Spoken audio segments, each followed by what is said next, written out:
Guys, kasabong Luzon District, lalong-lalo na sa inyong aking mga followers, sa aking mga viewers, sa aking subscribers dito sa aking channel, YouTube Kaliyang Namong TV. Sa umaga na ito ngayon, nandito ako nagpupukit sa bahay kasi ako ngayon ang nagbabantay dito sa tindahan.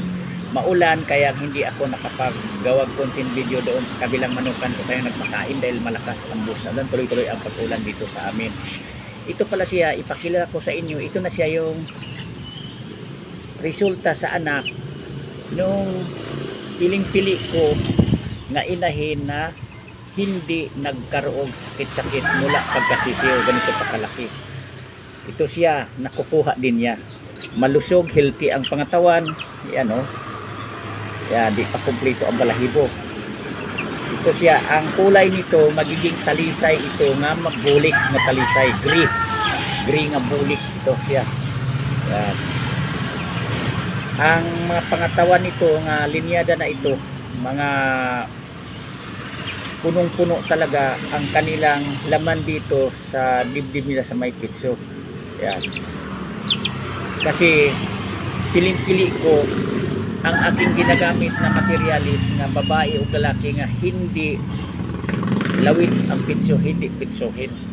Kasi alam nyo ba, para sa inyong mabaguhan pa lang, kung ang gamitin nating materialis pitsohin, ang magiging anak din niya, ang kalabasan, mga pitsuhin din. Pwede naman kung maayos, maganda ang performance sa isang kalinyada sa manok yan, kasi may manok naman talagang lawit ang pitsuhin siya.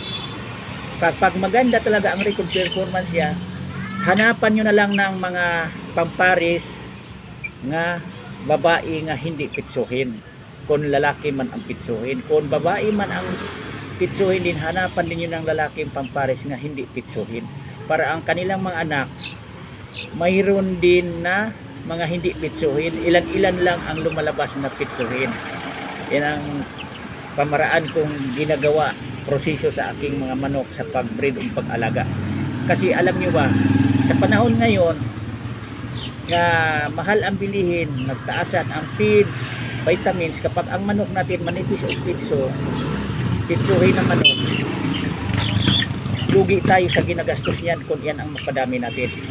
Kasi ang karamihan ngayon sa namimilig manok, pinipili na ang maganda ang hipo sa paghawak, maganda ang pangatawan.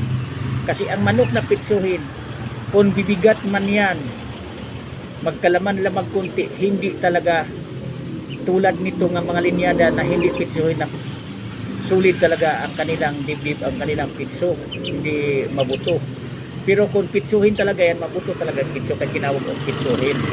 Ganyan talaga, pero okay lang naman din yan kapag gamitin nyo lang na pang personal yan, na pang laro, pang entry. Pero kung para sa gawin yung kunting business, para kung kita tayo pag manok, tulad sa akin, nagbinta ako, kailangan ko ang mga manok nga padamihin ko yung hindi pitsuhin sa ngayon. Pwede lang naman yung pitsuhin, na-try ko naman yan, kaya lang kapag magbinta ka, karamihan kasi ang paghawak ng tao, ang pinipili nila yung hindi pitsuhin. Yan ang mabili. Ang pitsuhin ang maiwan ngayon sa iyo.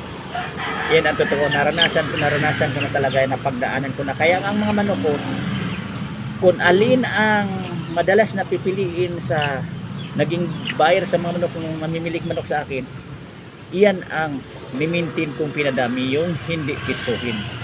Kasi nasubukan ko na ang pitsuhin kong manok, kahit ano ka maporma, ano ka gwapo pitsura, pag hinhawakan na malabas ang buto pitsuhin, madalas nila nga inayawan, hindi na kinukuha dito sa akin yung mga hindi pitsuhin.